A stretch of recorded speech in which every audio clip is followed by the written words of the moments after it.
I hope you can see me. If not, this is going to be a very weird looking video. Right, what happened then? We broke down at the side of the road in Austria, near a place called Wels, and before we left for the Superbus trip, we got cover from a well-known company, and we told them that ultimately we were going to Estonia at some point in the next 12 months. So they knew, and we said, would the van be collected from this place? And they were like, yeah, sure, zone 3 or whatever that means. It's in zone 3, so it can be collected, basically. And there was no mention of the value of the vehicle or anything like that. It was just, if you buy this cover and you break down in Europe somewhere, we will collect you, was the gist of what was going on. And we also bought cover up to 500 euros or pounds parts and labour, so that if anything did break down on the van, and we were at a garage that would repair it, then they could repair it and we could claim up to £500 using our cover. Right, so now that you're up to date on all that, we broke down in a place called Wels in Austria, basically, or we broke down near Wels, and a recovery vehicle eventually came out and got us off the side of the road and towed us into the town of Wels proper. That night we stayed at a hotel called the Boutique Hotel Adria. It was very nice. It was quite expensive, but we thought instead of spending the night on the side of the road in an industrial estate, where it might be a bit dodgy, we'd be better off locking the bikes and everything up in the van. So we chained the bikes together inside the van and secured the van completely, crook lock on, everything. And then we went off and stayed at the hotel for the night while we waited for the garage to open. So we broke down on a Sunday, got towed to the side of the road on a Sunday to the industrial estate, and then we had to wait until the next morning for the garage to open.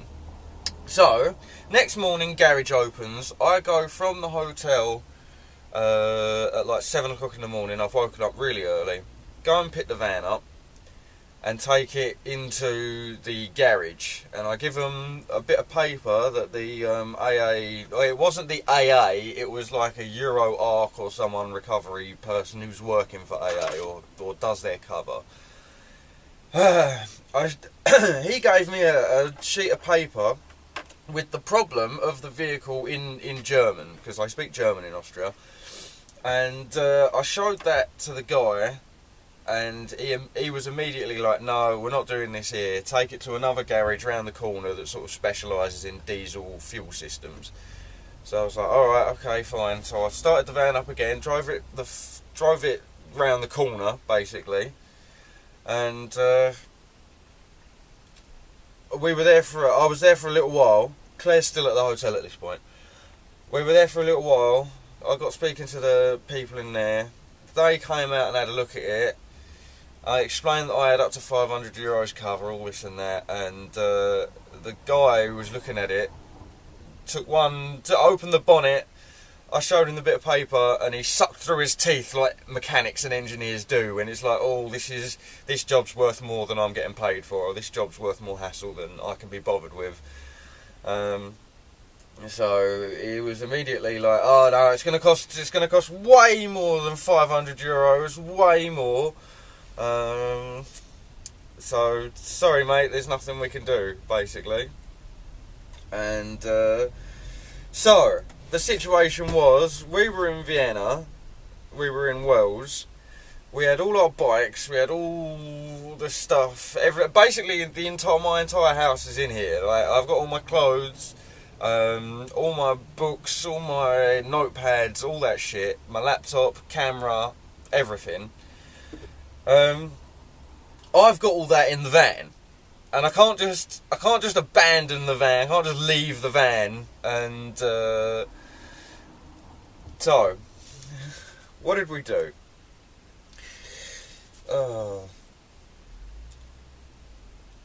When we discovered that the superbus was not worth the value, right? So they've rung up the people in Wels at the garage, and the people in the garage at Wels have said the vehicle's only worth 750 quid. Do you know what I mean? It's not worth repairing. It's not worth towing back to the UK. Blah blah blah. So the company that we got the cover from were like, oh well, we're not going to tow it back then. So even though we'd paid for the cover, and even though the van itself might be worth 700 quid, all the shit that's in it, like the batteries, the fridge, the microwave, the radio that I'd bought from New Zealand, like when I lived in New Zealand, I bought the radio, and I brought it and the rest of the sound system back with me to the UK, and I've had that radio in the superbus or in my cars. It's got some sentimental value, is basically what I'm trying to say. We've got the hot plate, we had all the Claire's stuff in here, we've got the inverters, there's all sorts. So basically, the company that we'd got cover from had taken our money in the early days before we'd left, and we assumed, so for the whole trip there's me thinking, oh, it'll be fine, if we break down there'll be no problem, this company will come and pick us up and everything will be sweet and there'll be no problem, so I can relax a little bit, I don't have to worry, sweet. Oh, and if any little thing on the van breaks, we're covered up to 500 quid, euros, that's fine, so I can relax a little bit, I don't have to worry. And that puts me at ease, which means that I can put Claire at ease by saying, yeah, we're covered, everything's fine, don't worry about it. We can just enjoy this holiday.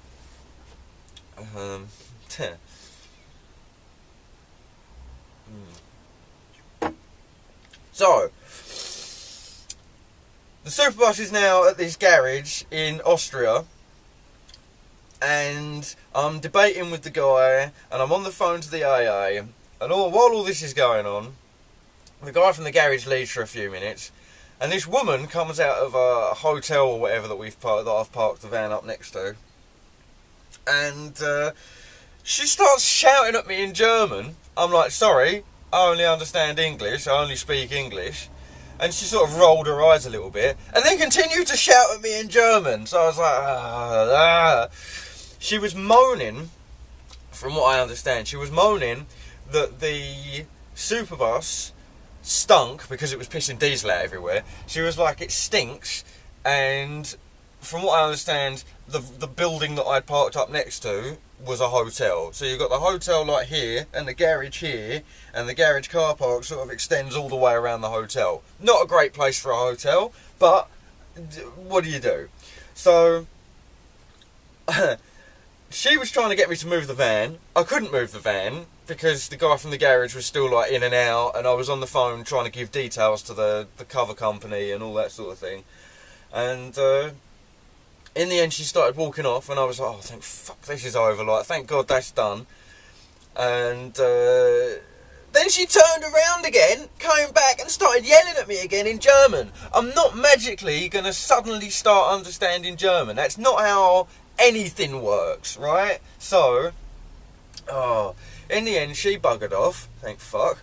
And then I discovered that the company weren't going to recover it, and the garage weren't going to fix it because it was uneconomical, basically. So, situation is thus: we're in Austria, as far away from the UK as we could have possibly got at this point.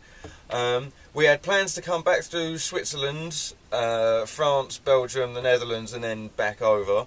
But at the moment we're in the middle of Austria with a fuel leak that we can't fix, basically. And also, on top of this, Claire's got a tick bite, right? So we have to find a doctor, or in the most extreme circumstance, a hospital or something like that. So time is of the essence. Like, Claire got the tick bite in the Czech Republic, and it didn't have there were no problems. But then as we got to Vienna and as we broke down in Wels, I think her neck started getting stiff, and there might have been a bit more of a rash and things like that. So it became a priority to get to a doctor as well. So we had that working against us.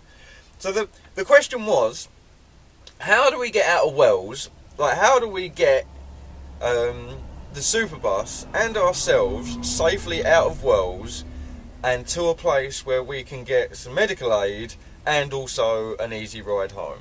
So I went and bought a suitcase, and we went back to the van and filled the van up with as much shit as we could. We're talking sat nav, dash camera, all my clothes, as much as I could carry, basically, notepads, the lot. And we wheel the suitcases. After staying at the Hotel Adria, we went back to the superbus with suitcases, loaded everything up that we could from the superbus, and then went to another hotel, right? Because the boutique Hotel Adria, lovely hotel, but it was full. So unfortunately we couldn't stay there for another night. So we went to this other hotel in Vienna that was more on the high street, and we stayed there for the night. The room was massive. I think you saw that. I think you saw the big massive room. And while we were there, we had to decide how we were going to fix this whole situation, because the cover company had completely left us in the lurch now, right? We're completely screwed by this point, because the company who we'd given a shitload of money to and put our faith in, basically, have stabbed us in the back. So that was great. So there's us sitting there. I'm thinking of...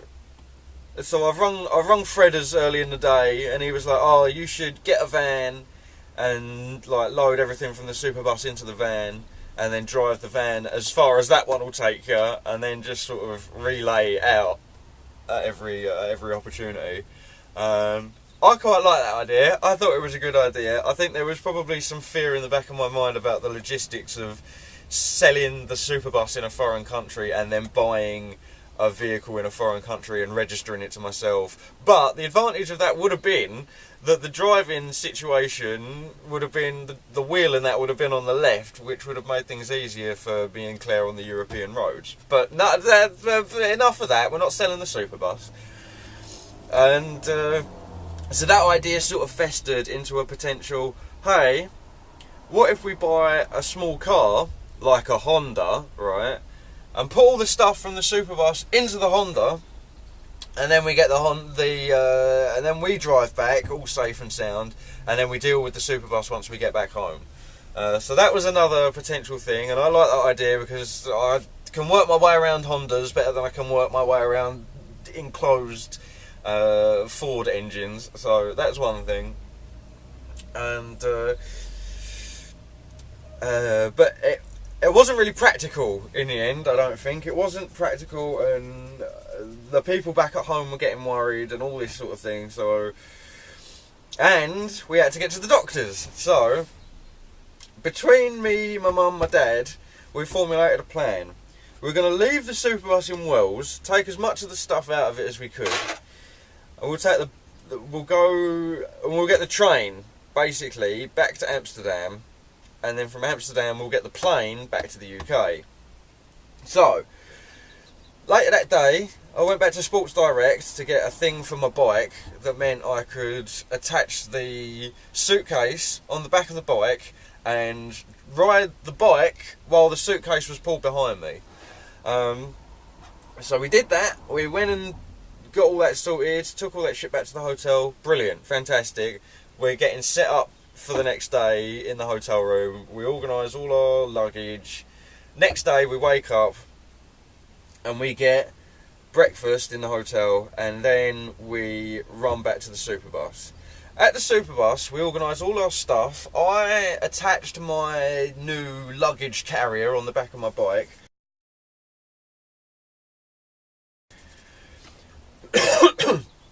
I attached the luggage carrier on the back of the bike, and then I attached my luggage to the bike. And we had to get to the train station for a certain time. And so we locked the van up, and we've got all our bikes and our luggage and everything, laptop bags, all that shit. We didn't want to leave the bikes at the bus, because what if someone breaks into the bus and steals the bikes, or what if they steal the bus? Then we've lost everything then, do you know what I mean? Bikes included. So we took the bikes with us to Wels train station, and then from Wels we had to get on a train from Wels to Linz. And we're walking through the train station, the bikes are falling over, we have to keep getting elevators up and down and all this sort of shit. At one point we were waiting at platform 2, they changed the train to platform 3, it's on the other side, so we have to go back through the elevator, across and back down again. And the whole time my bike's sort of falling over and the luggage is pulling it in the other direction, and it's just awful, basically. I was stressed, I was so stressed out. At one point I let the bike fall to the floor and I was just like, I'm leaving it here, I'm sick of this, I'm done.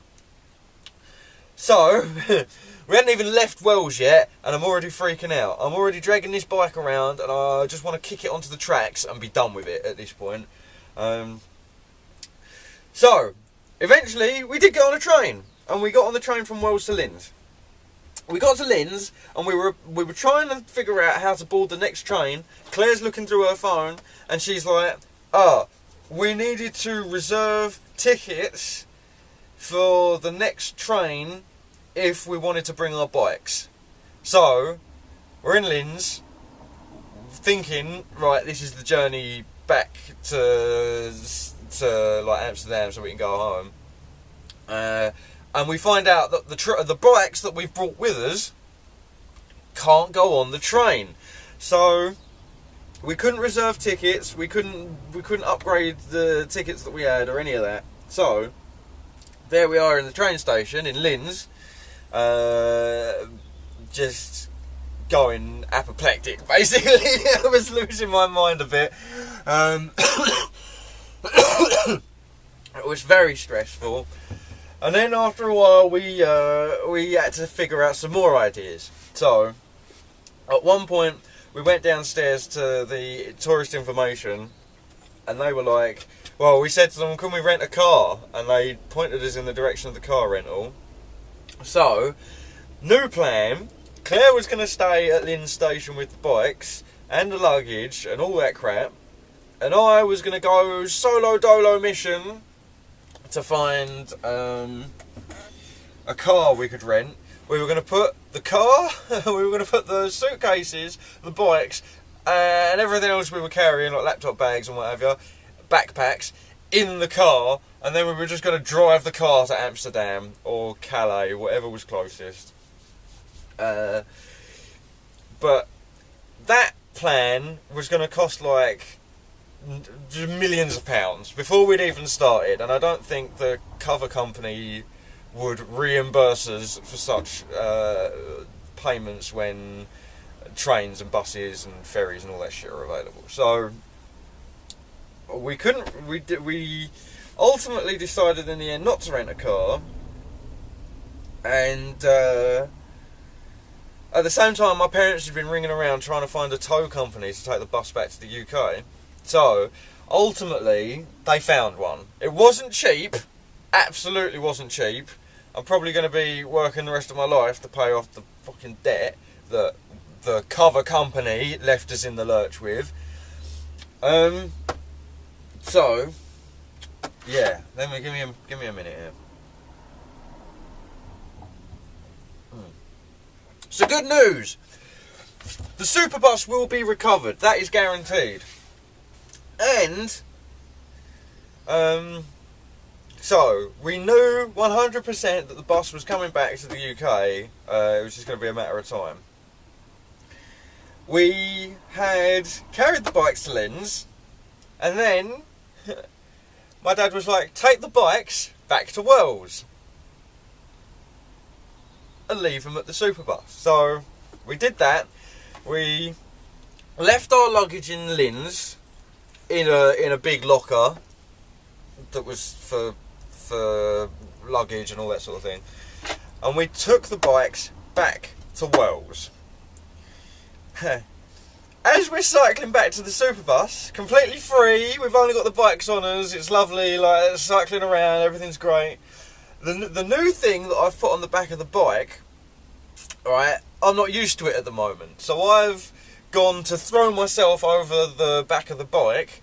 I've kicked this new bit of metal that's there. It's twisted out and my leg has dropped onto the spinning back wheel and given me a massive burn mark and cut my skin to ribbons basically, or it's bleeding, or something's gone wrong. And I can't explain it, right? I say cut to ribbons, but what I mean is like the friction tore my skin off. So it wasn't really a cut, it was more of a burn grate, I don't know. So there's us back at the bus. I'm trying to bandage myself up, or Claire's bandaging me. Dr. Claire bandaging me up. And then we put the bikes back in the bus. So now we're free of the bikes. We chain them together in the bus so that if anybody does try and steal them, they're going to have an extremely difficult time wheeling them out of here. It's hard enough to get one of the bikes out on its own when it isn't chained up. So God knows what two together would have been like. So we chain the bikes together and we go back to Wels train station, and then we get on the train and we go to Linz. From Linz, we collect our luggage and we jump on another train that takes us to somewhere in Germany, I think. And we get to... So everything's great, everything's cool. The stress is freaking me out at this point. So obviously I get travel sick, right?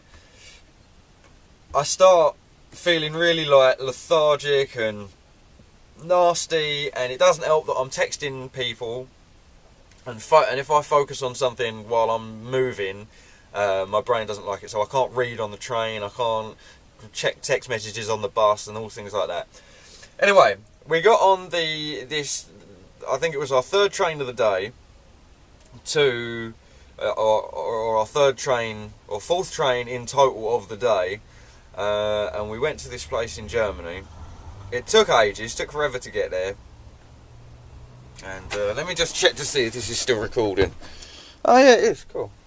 Huh? Yeah, it is. Right. So we fourth train ride, we went to some place in Germany. As we're on the train, I'm getting worse.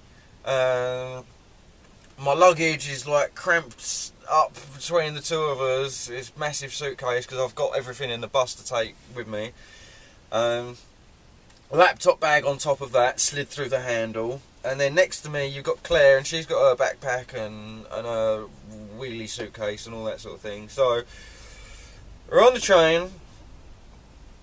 The woman behind us hadn't turned her Facebook Messenger thing off, so every now and then that was going, you know, like the noise Facebook Messenger makes. That was driving me nuts. And every time she got a phone call, she was just shouting into her phone. It's not how phones work. It's been a while since mobile phones were invented. You don't need to shout into them. You can talk. Especially on a train, you bastard. So, that was that. That stressed me out. We got off the train, and as we're waiting at the train station to switch to another train, Claire goes off to find some travel sickness tablets, and I have a cigarette on the edge of the track and try to calm down. As I'm calming down, some geezer walks up to me, like standing next to me, not paying attention to anything, stretches out, punches me in the ribs. What a cheeky bugger! And he's like, he backs away and says, "Oh, sorry," but in German. And I apologise too, because I'm fucking so out of it by this point, I don't know what's going on. I'm like, right, whatever, you know, yeah, fine. I apologise to him as well. I was like, sorry, like I was standing in his way or something, do you know what I mean? Like, no. He should have been paying more attention. Anyway, we got on the train, the new train. It takes us to Frankfurt Airport. So we get to Frankfurt Airport, still lugging our luggage around. We're like, no, we need to get rid of this. So we go to the info desk and say, oh, where do we store our luggage? And they directed us to Terminal 1B or some shit. So we pulled the suitcases basically all the way through the airport, from the trains to departures, and we found somewhere to store our luggage. And then we went and had Starbucks and stuff to eat and all that sort of business. And our train wasn't until It wasn't until 11:50, I think. So we sort of wandered around the airport a little bit, watched some football, did some bits and pieces, and then at 11:50, or maybe possibly even at 11, we went back and grabbed our luggage, took it to the train, got on the train, and then oh, there was the other thing. We were waiting at platform 1, which was, or platform 2, which was, so you had 1, 2 on one platform, 3, 4 on another platform, 5, 6 on another platform. We're waiting on platform 2 for the longest time, right? And then a delayed train pulls in, and then Claire gets a message on her phone saying, oh, the the platform has changed. So we had to, it changed to number 3. So yet again, we've got all our luggage, backpacks, all this shit. We have to climb up, we had to go up the escalators. Yeah, escalators are the stair ones, aren't they? We had to go up the escalators, run across the sort of concourse, and then back down the other side, and we made it. But we had like 20 seconds to spare, do you know what I mean? Maybe not even that, 10 seconds to spare. So we'd been waiting here for ages, and then it was just like, oh, by the way, your train's pulling into another stop because this delayed train has blocked access, basically. I was like, oh, great, fantastic, thanks for that, do you know what I mean? And I think, actually, there were a couple of people who didn't get the message, who were still waiting on platform 2 when we pulled away. So that was a nightmare. Anyway, we've got on the train, we're leaving Frankfurt, and we're on our way to somewhere. I couldn't even tell you where we were going. We get on the train, and rather miraculously, we just chose 2 seats at random. I think I chose the seats, or Claire chose the seats, but it was completely at random. She looked halfway through the journey. I'm looking around, and all the seats are like reserved, and all this and that, like reserved for people with tickets. Which, yeah, fair enough. And then I was like, oh, some people came in and they were looking at their tickets to try and find their seat numbers. So I said to Claire, oh, what seat number are we? And she looked at the thing and she was like, oh, we're like 68 and 69. And it's the first time we'd known what our seat numbers were. We looked up and those were the seats we were in, which was a bit of a weird stroke of luck. It was like, oh, okay, there's coincidence. Very strange. So that was kind of interesting. So we were in the right seats. And we couldn't really get to sleep because we had to change the trains at like, I think ultimately we changed trains at like 3:30 in the morning. Or we had to get off the train at 3:30 in the morning at this rare train station. It was awful. If you've ever been to Pitsea is like a shady train station, right? You wouldn't want to hang around there at like 1-2 o'clock in the morning because it's just in a bad part of Essex and it's just shady. The train station that we pulled up in Germany was like Pitsea times 1,000. I have never been so sure in my entire life that I was going to get robbed or stabbed at some point while staying at this train station. It was awful. So awful. We were walking around and we found somewhere to drop our luggage off, which was great, which meant we weren't going to be lugging around expensive looking laptops and all that sort of shit while we were walking through this death trap of a train station. And so we dropped. Okay, real quick, I'm editing this video and the camera ran out of battery or switched off mid-recording, so mid-story.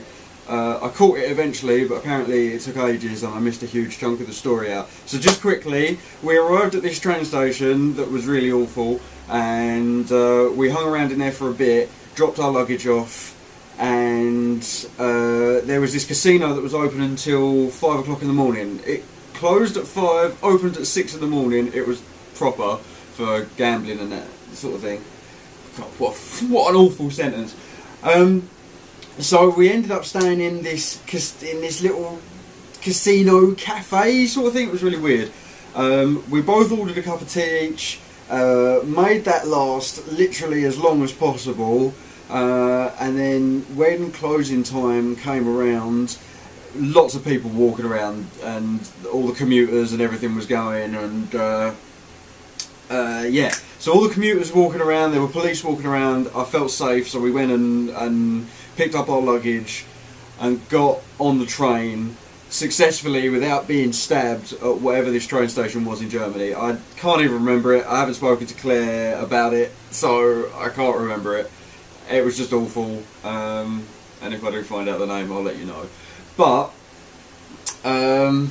yeah, so we got on this train from the awful train station eventually, and then we went to another train station, but I think this one was Arnhem, so this one was in the Netherlands now, and we had to transfer trains again. Got on another train from Arnhem to Amsterdam, and then when we got to Amsterdam, Past Nux is going to catch you up on all this. The bloody camera turned off while I was mid-story. So yeah, we got to Amsterdam, we went to Starbucks, and at Starbucks we had, you know, the usual cheese toasty, chai lattes, all that nonsense, cappuccinos, and then we had to get to the hotel. And the night before we tried to book a hotel while we were on the train from Frankfurt, and at one point Claire declared success, and then 5 minutes later they'd emailed us, and Claire declared success, so we got in touch with my parents to say, oh, it's cool, don't bother looking for a hotel anymore, we found one. And then like 5 minutes later the company messaged us back and was like, your reservation has been cancelled because your credit card details are blah-de-blah or whatever. So that was more hassle, but eventually Claire found the Ibis in Amsterdam. It was a beautiful hotel, it was great, the staff were extremely friendly, and once the other thing was, it's Claire's birthday, right? So we're going through all this travel chaos and all this nonsense on Claire's birthday. So when we got to the hotel and they realised it was Claire's birthday, and they'd realised the terrible tragedy that had meant that we were now in Amsterdam, they gave her free drinks, complimentary free drinks, which was, well, they gave her a token for complimentary free drinks, but we'd arrived so early at the hotel that we couldn't check in. We could only put our luggage away, which was fine. I wanted to get rid of my luggage anyway. And I go out to talk to my dad on the phone, and Claire tries to redeem her free drinks vouchers in the pub. It's like, I don't know, like 10:30, 11:30 at this point. Or yeah, about maybe 10:30. And she tries to order a sex on the beach at 10:30 in the morning, and the bartender was just like...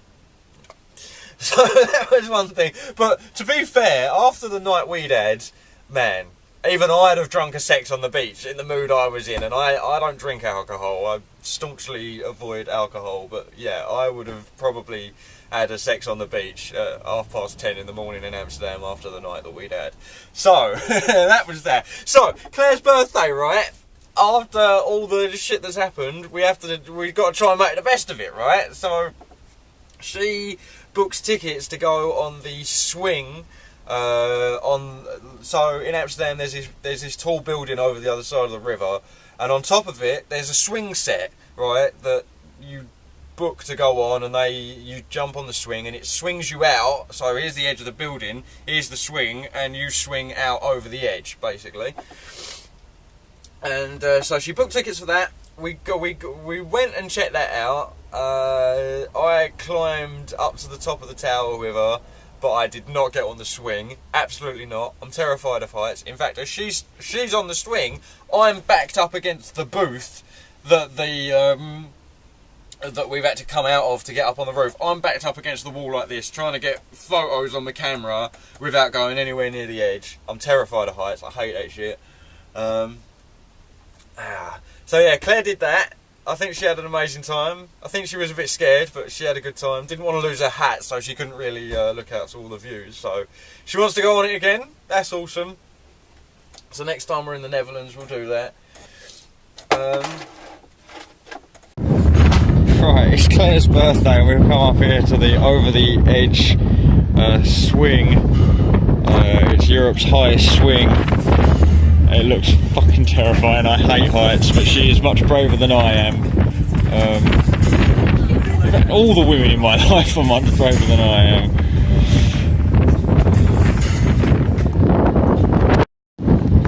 Right, so like I was saying, yeah, Claire isn't afraid of heights, and Law wrestles hornets when I was there in Estonia.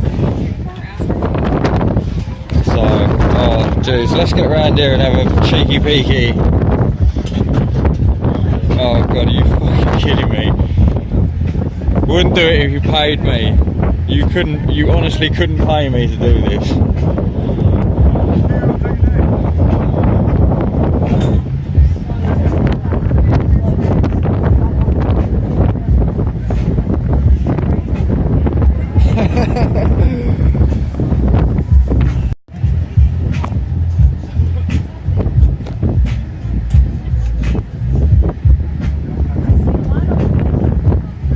Oh my gosh.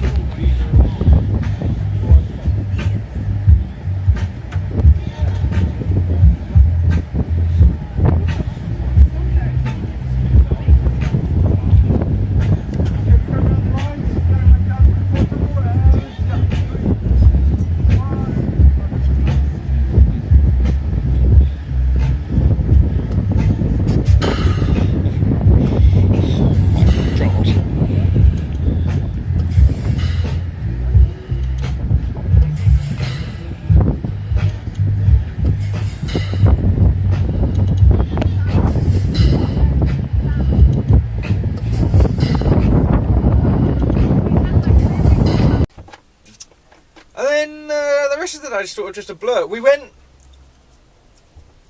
solved another problem. In Amsterdam Central Station, they've got a walk-in doctor. So you walk in, make an appointment, and then you come back for your appointment and they'll see to you. So we sorted all that out. And so, despite being in Linz, Austria, the day before, with a broken down van and a party member who needed medical assistance, we got to Amsterdam in like under 24 hours and solved all the problems, basically. The van was getting towed home, Claire could get medical aid, and we had somewhere to store our stuff until our flight the next morning. And then we went to the hotel, checked into our rooms, just passed out, basically. Didn't bother redeeming our drinks vouchers or anything like that. After we'd been to the doctor, we went back to the hotel, passed out, everyone was sweet. The next morning, we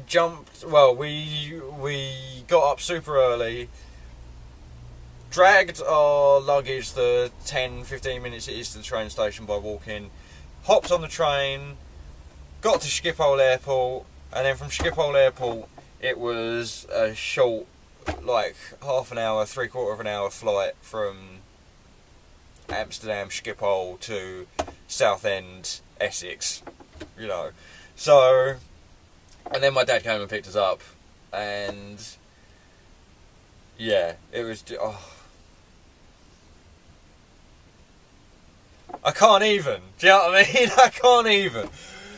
But you may be wondering, well Dave, you're back in the UK, and you're obviously sitting in the superbus, so what's the deal? How did that happen? Right, I will share with you beautiful people the end of this story. So, I got back to the UK, me and Claire in the house, relaxing, doing all nonsense, like eating gnocchi. We brought gnocchi back to the UK. We haven't brought gnocchi back. We asked before we arrived if they could pick up some gnocchi and other bits and pieces that we'd been eating on the trip. So, yeah, we settle in, basically, nice and fresh at home, and we're planning on going up to London, doing all this sort of stuff.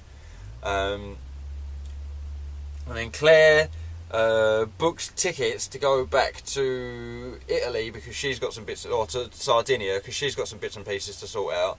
So that's cool, right? So she goes.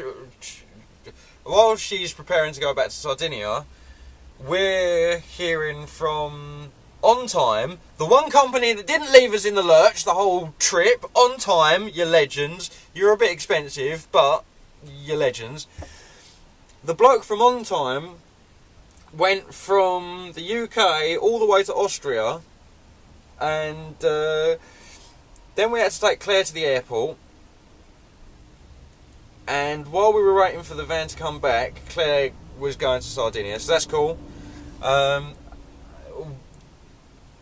Then yesterday, I think it was Tuesday yesterday, it's been like a week and a half since On Time went off and picked the van up. Yesterday, it finally arrived back at home on the back of this huge truck. Like, they've driven it all the way through, like, Germany, France, all this.